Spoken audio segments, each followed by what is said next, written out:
अस्सलाम वालेकुम दोस्तों, मेरा नाम है अब्दुर्रहमान और आप देख रहे हैं इंटीमेट्स फैक्ट। दोस्तों, क्या आपने कभी गौर किया है कि इस्लामी कैलेंडर का हर महीना हर साल 10 दिन पहले स्टार्ट होता है। मिसाल के तौर पर अगर इस अप्रैल में रमज़ानुल मुबारक 20 अप्रैल को स्टार्ट हुआ था तो अगले साल वही रमज़ानुल मुबारक 10 अप्रैल को स्टार्ट होगा। और इसी के साथ साथ आज मैं आपको इस्लामी कैलेंडर के तमाम महीनों के नाम और इनके मानी और इनकी अहमियत के बारे में बताऊंगा, इसलिए इस वीडियो को एंड तक लाजमी देखिएगा और मेरे चैनल को कर दीजिएगा सब्सक्राइब। दोस्तों, इस्लामिक कैलेंडर का हर महीना हर साल 10 दिन पहले शुरू होता है। इसकी सबसे बड़ी वजह यह है कि इसका कमरी निज़ाम यानी चाँद के निज़ाम पर मबनी होना। इसी निज़ाम की वजह से इस्लामिक कैलेंडर का हर महीना या तो 29 दिन का होता है या 30 दिन का होता है। इसी निज़ाम की वजह से ही इस्लामिक कैलेंडर का हर महीना चाँद की नई रवैयत से निकलता है। इसी के साथ साथ दोस्तों, मैं आपको बताता चलूँ कि मुसलमान हर साल नए चाँद को देखकर अपना महीना स्टार्ट करते हैं, जो एक कमरी निज़ाम के तहत होता है। इसीलिए इसके 10 दिन दूसरे कैलेंडर से पहले स्टार्ट हो जाते हैं। दोस्तों, इसके पीछे एक और बहुत बड़ी हिकमत है, वो ये है कि इनमें से कुछ महीनों में मुसलमान अपने त्यौहार मनाते हैं।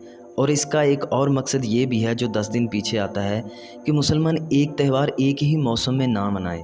इसलिए ये महीने हर साल 10 दिन पीछे आते हैं, ताकि एक त्यौहार अगर एक गर्मी में मनाया जा रहा है तो कुछ सालों बाद वो त्यौहार सर्दी या बहार में भी मनाया जाए। दोस्तों, इस्लामिक कैलेंडर के सबसे पहले महीने का नाम है मुहर्रम अल हराम। जी हाँ दोस्तों, इस्लामिक कैलेंडर यानी हिजरी साल मुहर्रम अल हराम से स्टार्ट होता है। मुहर्रम का मतलब है हराम। इस महीने में हर किस्म की लड़ाई को हराम करार दिया गया, लेकिन उसके बावजूद भी इस महीने की 10 तारीख यानी अशूरा के दिन एक बहुत बड़ी लड़ाई लड़ी गई, जिसमें हमारे नबी हज़रत मोहम्मद सल्लल्लाहु अलैहि वसल्लम की आल औलाद को शहीद कर दिया गया। इसलिए ये महीना मुसलमानों के लिए गमगीन तरीन महीना भी होता है। दोस्तों, इस्लामिक कैलेंडर के दूसरे महीने का नाम है सफ़र। अब इसका नाम सफ़र क्यों रखा गया, इसके पीछे ये वजह है कि इस महीने में जो अरब लोग होते थे वो अपने घरों को खाली कर देते थे और खाना इकट्ठा करने की गरज से घरों से बाहर निकल जाते थे। और इसी महीने में बहुत सारी गज़वा यानी बहुत सारी जंगें हुई जिसमें मुसलमानों ने कफ़ार को शिकस्त दी और बहुत ज़्यादा माल गनीमत भी इकट्ठा किया। दोस्तों, इस्लामिक कैलेंडर के तीसरे महीने का नाम है रबीउल अव्वल। इस महीने के नाम का मतलब है पहली बहार और एक इसका दूसरा मैनी है जिसका मतलब है चरना। दोस्तों, इस महीने में अरब लोग अपने मवेशी चराया करते थे। और इसी के साथ साथ मैं आपको बताता चलूँ कि ये महीना मुसलमानों के लिए बहुत मुक़द्दस है, क्योंकि इसी महीने में हमारे नबी हज़रत मोहम्मद सल्लल्लाहु अलैहि वसल्लम की विलादत भी हुई थी। दोस्तों, इस्लामिक कैलेंडर के चौथे महीने का नाम है रबीउल सानी, जिसका मतलब है कि दूसरी बहार। इसका एक मतलब और भी है कि बहार का एहतमाम। इसका नाम इस वजह से रखा गया कि बहार के बाद अब गर्मी का मौसम स्टार्ट होने वाला है। इसी वजह से इस महीने को रबीउल सानी यानी कि बहार का एहतमाम कहा जाता है। दोस्तों, इस्लामिक कैलेंडर के 5वें महीने का नाम है जमादुल उला, जिसके मैनी है कि खुश्क ज़मीन का शुरू हो जाना। इसका मतलब ये है कि अरब में बहुत ज़्यादा गर्मी पड़ती है, ये तो हम सब जानते हैं। और जब ये महीना स्टार्ट होता है तो ज़मीन पर पानी खुश्क होना शुरू हो जाता है, यानी कि गर्मी का दौर यानी कि गर्मी का मौसम शुरू हो जाता है। दोस्तों, इस्लामिक कैलेंडर के छठे महीने का नाम ये है जमादुल सानी और इसका मतलब ये है कि खुश्क ज़मीन का एहतमाम होना, यानी कि अब मौसम गर्मा का एहतमाम शुरू हो गया है और इसके बाद सर्दी का मौसम शुरू होने वाला है। दोस्तों, इस्लामिक कैलेंडर के 7वें महीने का नाम है रजब, जिसका मतलब है इज़्ज़त और एक और मानी है हटाना। ये एक दूसरा मुक़द्दस महीना है। इसमें किसी किस्म की लड़ाई नहीं की जाती, बल्कि लड़ाई से रोक दिया जाता है। यहाँ तक बताया जाता है कि इस महीने में जो अरब लोग थे वो अपने नेज़ों के मुंह पीछे की तरफ मोड़ लेते थे, यानी कि किसी भी किस्म की लड़ाई में हिस्सा नहीं लेते थे।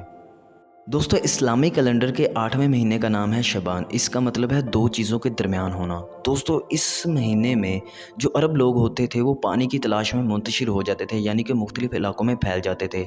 इसको दो चीज़ों के दरमियान होना इसलिए कहा जाता है क्योंकि ये रजब और रमज़ान के दरमियान आता है। दोस्तों, इस्लामिक कैलेंडर के 9वें महीने का नाम है रमज़ानुल मुबारक।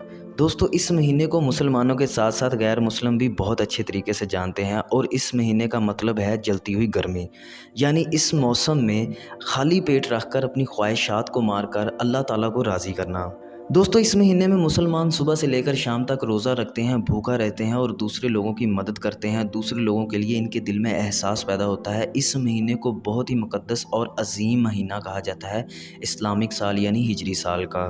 दोस्तों इस्लामी कैलेंडर के 10वें महीने का नाम है शवाल। दोस्तों इसका मतलब है उठा हुआ। रमज़ान के फ़ौरन बाद ये महीना स्टार्ट हो जाता है। इस महीने में मुसलमान इसकी पहली तारीख को ईद उल फ़ितर एक त्यौहार मनाते हैं, मुसलमानों की ईद, जो रमज़ान के रोज़े रखने की खुशी में मनाई जाती है। इसलिए ये महीना मुसलमानों के लिए खुशी का महीना भी हो सकता है। दोस्तों इस्लामी कैलेंडर के 11वें महीने का नाम है ज़ुल्क़दा, जिसके मैनी है जंगबंदी, बैठने वाला। दोस्तों ये भी एक और मुक़द्दस महीना है। इसमें भी मुसलमानों ने जंगबंदी यानी लड़ने से मना किया है, लेकिन इतनी लड़ाई की इजाज़त दी है कि अगर आप पर कोई आकर हमला करे तो आप अपना दिफ़ा करने के लिए लड़ सकते हैं। दोस्तों इस्लामी कैलेंडर का 12वां महीना है ज़िलहज, जिसका मतलब है हज के लिए जाने वाला। दोस्तों इस महीने के दौरान दुनिया भर के मुसलमान कोने कोने से इकट्ठे होकर अल्लाह ताला के घर का तवाफ़ यानी हज करने के लिए आते हैं, और ये हज इस महीने की 8, 9 और 10 तारीख को अदा किया जाता है। इसी के साथ साथ इसी महीने की 10 तारीख को एक सुन्नत इब्राहीमी भी अदा की जाती है कुर्बानी की सूरत में, जिसे ईद उल अज़हा भी कहते हैं, और ईद उल अज़हा इस महीने की 10, 11 और 12 तारीख तक रहती है।